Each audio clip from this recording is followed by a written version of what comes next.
I would like to take a moment to remind you of a young man that I fear you may have forgotten. We've all kind of agreed on this show that Justin Fields is a guy that you can not only build around, but a guy that can win games for you and be elite at the position. Yeah, Justin Fields is going to be in the MVP conversation this season. Greeny, I said that last year and everyone mocked it. But you see these splash throws, these wow throws, and all of a sudden it's like, this kid's got a chance to be really good. He'll go down to be the best Bears quarterback in history. Hell yeah. Whoa! They have their guy. Chicago has their guy. I'm sold. I've never been more sold on Justin Fields, and clearly that locker room is bought in on him as well. The people of Chicago have been waiting all of their lives, like a century plus, for what they are finally about to have. Write it down. Justin Fields is going to be the next superstar quarterback in the NFL. Headed into the 2023 NFL season, optimism was at an all-time high for the Chicago Bears. They had just finished the season 3-14, and while for most teams that would be considered a failure, it seemed apparent that the Chicago Bears weren't necessarily interested in winning. Instead, they were interested in the development of their young quarterback, Justin Fields, who, despite poor play from his offensive line and wide receiver core, was able to put together a record-breaking season filled with explosive plays and flashes of excellence that got Chicago Bears fans excited for a quarterback for the first time since, well, their last quarterback. Additionally, throughout the offseason, the Chicago Bears made moves to help Justin Fields, the biggest of which was trading away the #1 overall pick to the Carolina Panthers for their first-round pick, multiple other draft picks, and wide receiver DJ Moore. The expectation being that DJ Moore was the missing piece that would help unlock Justin Fields and help him take that third-year leap that we've seen other young quarterbacks like Josh Allen and Jalen Hurts take when given a legitimate #1 weapon. On top of adding DJ Moore, the Chicago Bears also beefed up their offensive line by adding names such as Nate Davis and their first-round pick Darnell Wright. They also extended Justin Fields' favorite weapon, Cole Kmet, to a 4-year extension, showing that the team was interested in building around him and playing to his strengths. However, merely 3 games into the NFL season, it's safe to say that the Chicago Bears have not come anywhere close to meeting the expectations or the optimism of their fans. Why that is can be attributed to many different factors. The play of Justin Fields is a big one. The coaching staff, the general manager, the front office, pretty much everything has gone wrong for the Chicago Bears. And today, we're going to talk about exactly why those things have gone wrong in detail, and whether or not the Chicago Bears can salvage their season after only 3 weeks. But before we do that, please make sure to leave a like down below and comment whether or not you think the Chicago Bears can still salvage their season. With all that out of the way, let's go ahead and jump into this, starting by talking about the unit that we all knew was going to be bad, the defense. The Chicago Bears are an organization that have always prided themselves upon dominant defenses. When you think of the Chicago Bears, you think of the 1985 Bears that won the Super Bowl thanks to names like Richard Dent or Mike Singletary. Or you may think of the Chicago Bears of the mid-2000s, led by names like Brian Urlacher, Lance Briggs, and Mike Brown. However, the 2023 Chicago Bears do not have this stifling, dominant defense. And a massive reason for that is their head coach, Matt Eberflus. Matt Eberflus was hired by the Chicago Bears following the firing of Matt Nagy, who, if you're familiar with the Chicago Bears at all, you're probably aware was pretty bad at his job. Yet somehow, through a season in 3 games, Matt Eberflus has proven to be nearly as bad, if not worse, than Matt Nagy. Now, when Matt Eberflus was hired, one of the primary things that he was preaching and making known was important to him was his HITS principle, H-I-T-S. Now, HITS is an acronym that relates to the way Matt Eberflus wants his defense to play. Each letter stands for an aspect of defense that he heavily prioritizes and wants his defenders to live by. HITS, H-I-T-S, stands for hustle, intensity, takeaways, and smart. Specifically playing smart. Now, in 2022, Matt Eberflus's first season, the Chicago Bears personified this. Their defense, while not great by any metric, standard, or version of the eye test you could imagine, there was at least effort. There was heart. Those guys out there wanted it. They were playing incredibly aggressive and intense. There was a ton of hustle. Guys were flying to the ball and participating in gang tackles. In 2023, none of this has existed. In just one offseason, this defense went from one of the scrappiest units in all of football to arguably the worst defense in the league. Not only does this defense not pass any version of the eye test you can imagine, but statistically, as you can see on the screen, they're pathetic. This is a team that is 21st in takeaways with 2 interceptions, both coming in garbage time against the Kansas City Chiefs, and more specifically, Blaine Gabbert. A defense that is supposed to be fundamentally based on takeaways is currently 21st in the league, with both of their takeaways coming in garbage time. And the reason I say fundamentally based upon turnovers is not only because of Matt Eberflus's hits principle. The Chicago Bears also run a type of defense known as the Tampa 2. Now, if you're unfamiliar with the Tampa 2, I'm not going to explain what it is in depth here, but just know that this is a defense very heavily predicated on forcing your opponent to make mistakes and then capitalizing upon those mistakes. If you've heard the phrase bend, don't break defense, that's the Tampa 2. When you are 21st in turnovers and run a Tampa 2 defense, you're not going to have success. It just fundamentally violates how the defense is meant to work. In addition, this type of defense relies heavily upon the front four, the 2 defensive tackles and 2 defensive ends, to get to the quarterback and generate pressure.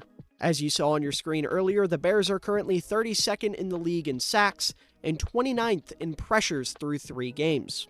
When your front four isn't creating pressure, your bend don't break secondary is not going to be able to bend.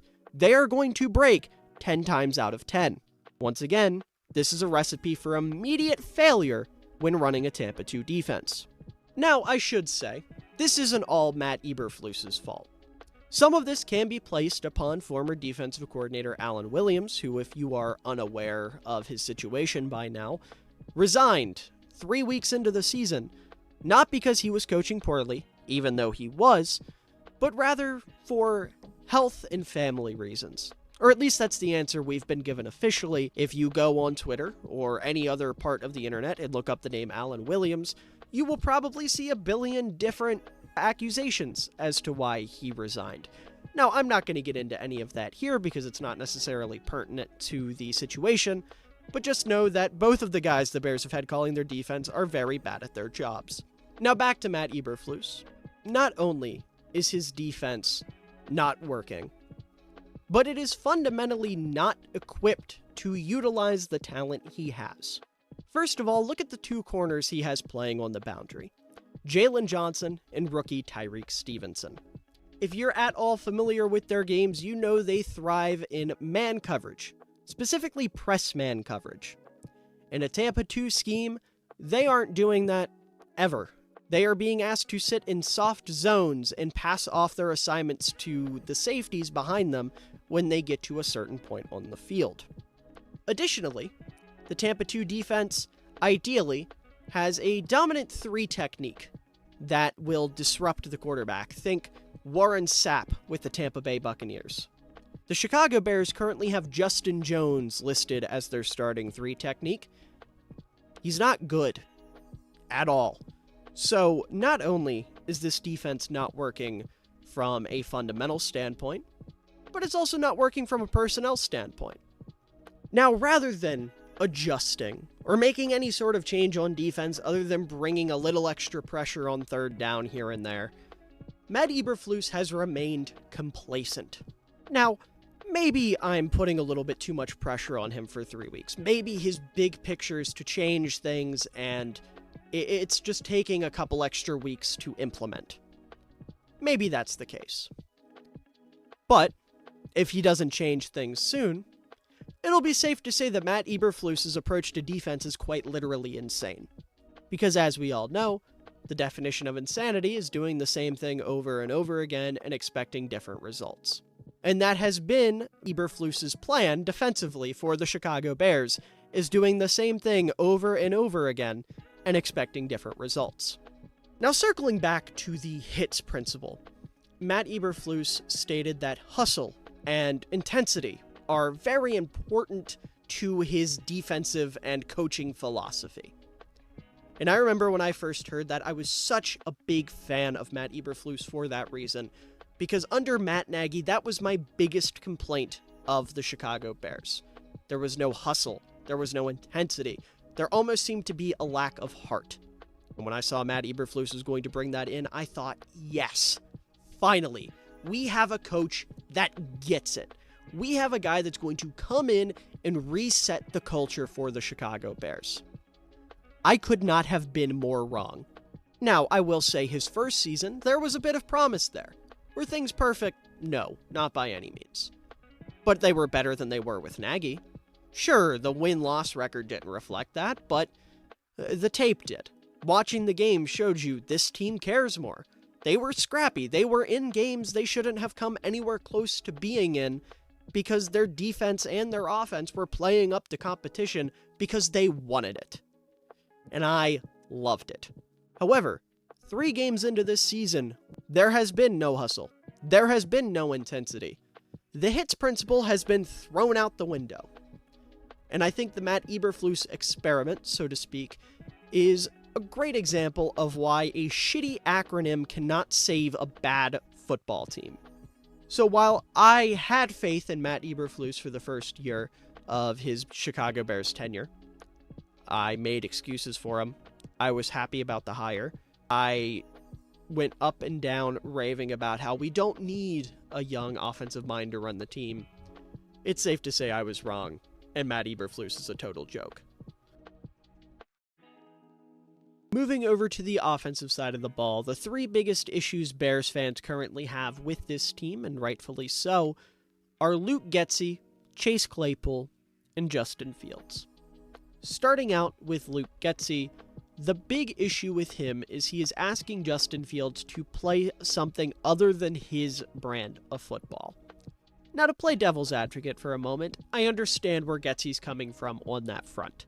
The Bears wanted to see if Justin Fields can stand up as a true pocket passer and create from structure.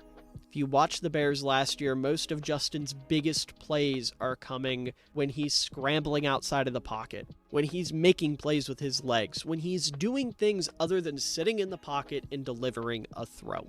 And you want your quarterback to be able to sit inside the pocket and deliver a throw. And we'll talk more about the issues Fields himself is facing.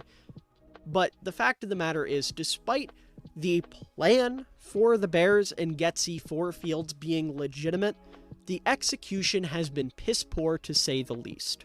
Now, if you're not familiar with JT O'Sullivan, who runs the QB school here on YouTube, he's done 2 wonderful breakdowns that will explain Getsy's offense in way better detail and all the issues with it in way better detail than I could ever hope to achieve. He just has more experience with the quarterback position and how offenses work, so I'm not going to sit here and bullshit.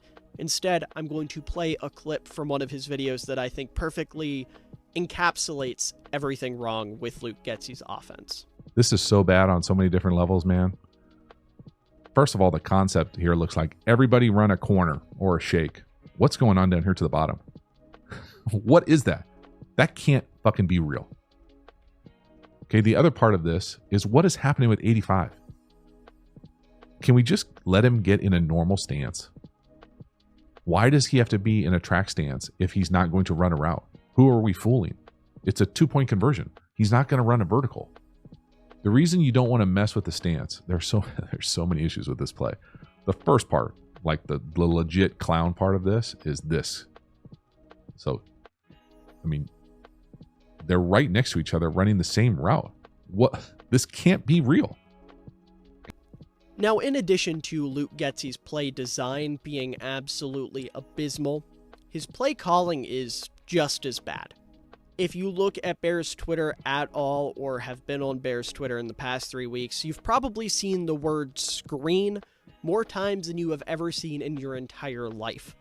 And the reason for that is because Luke Getsy seems heavily dependent on the screen game and just straight up in Chicago, it has not worked. Now, the interesting thing about that is you have one of the better rack receivers in football with DJ Moore, yet he seems to be at the bottom of the list of players Getsy wants to draw up screens for. We have seen screens drawn up for Chase Claypool, for Darnell Mooney, for Cole Kmet, for the running backs. But the screens for DJ Moore have been a few and far between. And I mean, that's just malpractice from a play calling standpoint. I mean, if you're not putting the ball in the hands of your best player in these situations, then I don't know what you're doing. Additionally, there's a lot of really questionable calls on third down, a lot of getting cute when he doesn't need to get cute, a lot of outsmarting himself. It's just not good from a play calling standpoint. And you mix all of that with poor play design and asking your quarterback to be something he is not, your offense isn't going to go anywhere.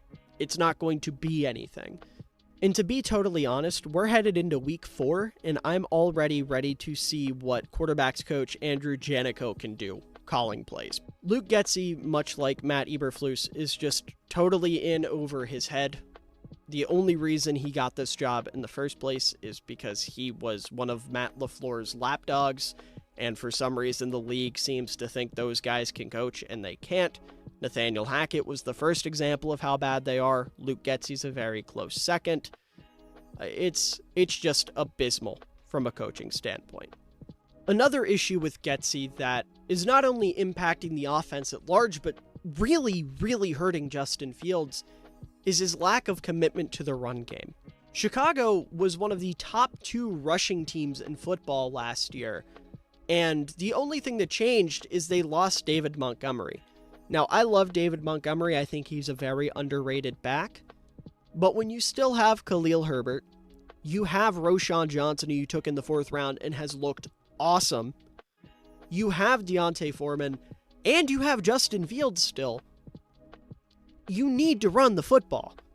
You have all the makings of a good rushing offense. Your offensive line is built to block for the run. You have one of the 5 best fullbacks in football with Kari Blasingame. There needs to be more of a run game, and Luke Getsy has essentially just thrown it out the window.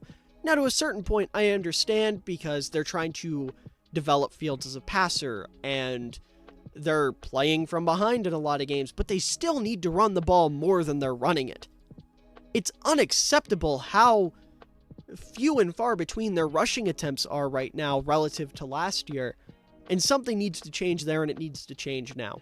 Now, Chase Claypool, I'm going to keep brief because he doesn't deserve a lot of talk. The effort's just not there. I have never seen a wide receiver want to play less, want to put in effort less than Chase Claypool does. Whether it's blocking, not finishing a route, not trying to catch, or not learning the playbook after being in Chicago for half a season. It's just absolutely abysmal. I liked the Chase Claypool move at the time. I thought it was good process to go out and get a young receiver for your young quarterback just to see what would happen, because at this point in the season, Justin Fields was throwing to Daurice Fountain and N'Keal Harry and Equanimeous St. Brown, and I was like, okay, Chase Claypool is at least another name. Now, in hindsight, giving up a 2nd round pick for Chase Claypool was absolutely terrible, and we'll talk more about Ryan Poles in a moment, but it's just not a good move. The biggest reason for optimism with the Chicago Bears this offseason was quarterback Justin Fields. And through 3 games, he has not only not taken the leap that many expected him to take in year 3, but he's actually regressed. And I'm going to say up front, I'm not totally out on Justin Fields. I'm still holding out hope that he's going to turn things around because there's so much talent within this guy. And, you know, part of it is because I'm just really, really desperate for a franchise quarterback as a Bears fan. But the truth of the matter is, he's just not anywhere close to where he needs to be as a passer in year 3. Justin Fields is a quarterback that last year was not afraid to let it rip. Even if his guy was covered, even if the throw wasn't necessarily there, he was not afraid to pull the trigger. And I'm not saying he had like the gunslinger mentality, but he thought he could hit most throws that he could hit. However, now I don't know if it's him not seeing the field. I don't know if his coaches are emphasizing not turning the ball over. I don't know what it is, but that's just gone. He's not nearly as aggressive as a passer. He doesn't pull the trigger when he needs to. And he just isn't there as a passer. I mean, there's no anticipation in his throws. There's certain routes that he just refuses to look at. He'll stare down routes. He's just not developed as a passer by any means at this point. And I hate it, because all offseason we were hyped up and told that Fields is getting there. He's got this #1 receiver. He's going to eventually be where he needs to be. And all offseason, a lot of us took the bait. And hell, those of us like myself who watched the tape and study the All-22, we saw Fields having flashes of this kind of stuff. And last year, the moments where he was scared to pull the trigger, it would be, oh, he's got Darius Fountain creating a small amount of separation, but who the hell trusts Darius Fountain downfield? Now it's DJ Moore's wide open, but there's kind of a safety somewhere within like 30 yards of him, so he's afraid to throw it. And I don't understand what happened between last year and this year. Additionally, his mechanics have totally changed from his rookie year, and this was labeled as a good thing initially, because looking back at Fields as a rookie, he had that issue where he would bring his arm all the way back and he would be, really susceptible to getting stripped. Now he doesn't do that, but it's made his throwing motion so robotic. And his footwork has changed along with his throwing motion, and that also looks really robotic. He's lost all urgency in his drop back, and it's just a mess. He's not the same player he was as a rookie, and not in a good way. Like, we've seen quarterbacks completely rework their throwing motion and become a different quarterback in year 3, and it worked out for them very well. Now, Josh Allen obviously is the most famous example, but it's like Fields is the opposite spectrum of that. And additionally, like I mentioned when I was talking about Luke Getsy, he's not running the ball nearly as much. And again, it seems that a lot of that is coaching, at least from what he said. But him not running the ball takes away a whole aspect of his game in terms of dynamism, to the point where he's really not providing anything offensively. I mean, if Fields can't run, he can't throw. What's the point? Why is he out there? No, I'm not advocating for benching Fields for Nathan Peterman or Tyson Bagent or anything, but the offense and Fields himself have just lost all sense of dynamism, like I said. And it's so incredibly frustrating. I'm not sure what the answer is. I'm not sure how you fix Fields because he seems broken. I'm not sure what you do. All I know is that if Justin Fields wants to be a franchise quarterback in Chicago, then things need to change, and they need to change now. As I mentioned, I am all for firing Luke Getsy and letting quarterbacks coach Andrew Janico take over as the offensive coordinator. He physically cannot be any worse than Getsy.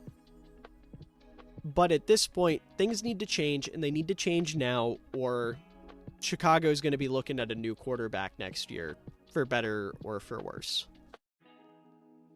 Looking at those up top, starting out with Ryan Poles, I don't think he's as much to blame as a lot of people want to make him out to be.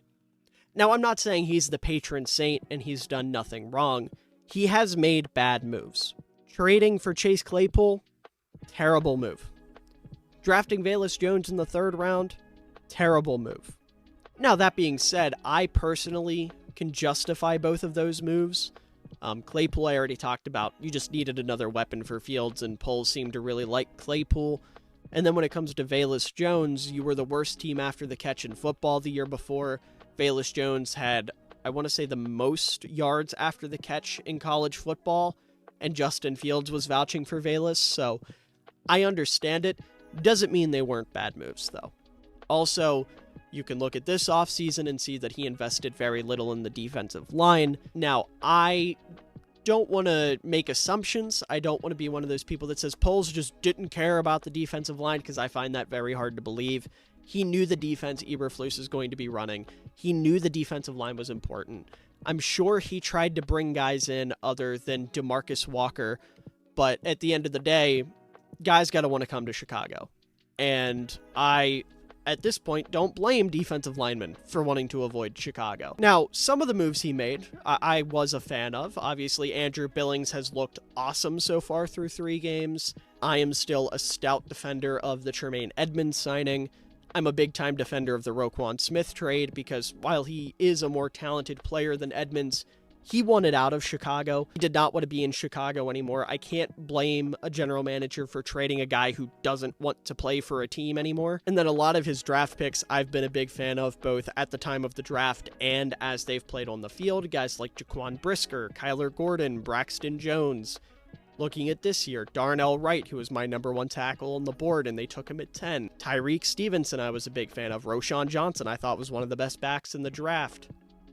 Jervon Dexter has grown on me as the season's played out, and we've seen him learn how to get off the football. Zach Pickens, I thought, was a good pick. Noah Sewell, I thought, was a good value pick. I personally like a lot of what Ryan Poles has done so far. He said coming in that this was going to be a 3-year rebuild. We are currently in year 2 of said rebuild, so I want to give him the benefit of the doubt. However, if it comes down to it, and the McCaskies, the people in charge of the Chicago Bears, are thinking, okay, it's either we get rid of everybody or we get rid of nobody, which is absolutely possible, then I wouldn't blame them for firing Ryan Poles. And that is truthfully more of a testament to my opinion on the Bears coaching staff than it is Ryan Poles. I like Ryan Poles, but I don't like him enough to want to keep Matt Eberflus and Luke Getsy around for any longer.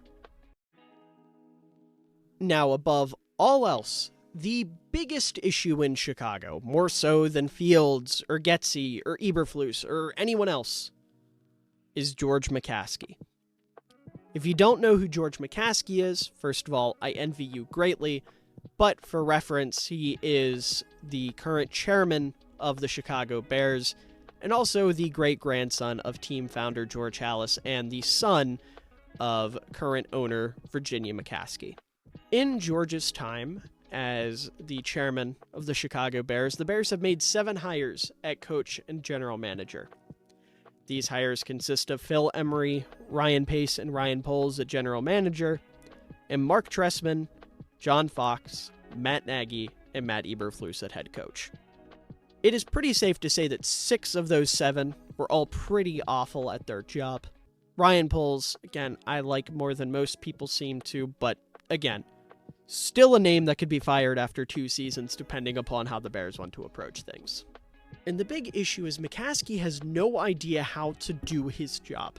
He has no idea how to hire the right people or put the right people in the right spots to build a successful football team. He's more worried about being buddy-buddy with the head coach and GM than he is about the team winning football games. And I will say, to a certain extent, that's cool. It's nice to see someone in the realm of business actually caring about other people, right? That's rare, and that's cool. However, you are upsetting, offending, and hurting way more people by continuing to employ these morons than you are by potentially firing them, right? They'll find other jobs. Ryan Pace and Matt Nagy found jobs almost immediately when they got fired. Matt Eberflus will find a job as a defensive coach somewhere, maybe not as a defensive coordinator, but as a positions coach. Luke Getsy will find a job as a quarterbacks coach somewhere. They'll be fine. But your fans, the people that you are meant to do this for, the people that pay for everything you're doing, the people that keep your business afloat, you are doing them a great disservice by being this bad at your job. Now, I will say, the Bears do have a potential saving grace in Kevin Warren, who they hired last offseason to be another prominent role within the organization. So hopefully he ends up being a louder voice in the room than McCaskey going forward, Because McCaskey said himself, he's just a fan of the Chicago Bears. And I think, and I'm sure every other Bears fan out there will agree with me, he would be better off sticking to his word and taking a step back and letting Kevin Warren just run things. Because I'm going to be honest, I don't know a whole lot about Kevin Warren himself, but there is physically no way he can be worse than George McCaskey. So whether that means that Kevin Warren and Ryan Poles next offseason or this upcoming offseason are going to find a new head coach and a new quarterback together, or Warren's going to have to start from scratch and hire a new GM and then a new coach and then get a new quarterback, whatever it may be, I don't care. Just as long as George McCaskey's involvement in the situation is at a minimum. Because at the end of the day, George McCaskey is way too comfortable with failure. He's way too comfortable with incompetency. And he does not care about putting a winning product on the football field. Therefore, what he does with the team is irrelevant and should be put to a minimum, as I said. I am so over George McCaskey. He is by far and away the biggest problem with the Chicago Bears today, and it's not particularly close by any stretch of the imagination. At the end of the day, I love the Chicago Bears. This team has become synonymous with my existence as a human being. You ask anyone that's ever met me or knows me at any level, they know I'm a Chicago Bears fan through and through.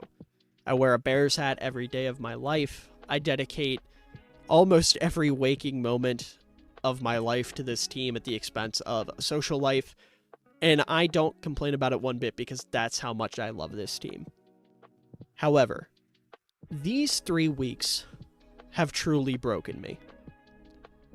They have shown me disappointment and anger and despair that I have not felt in my 20 years on this planet.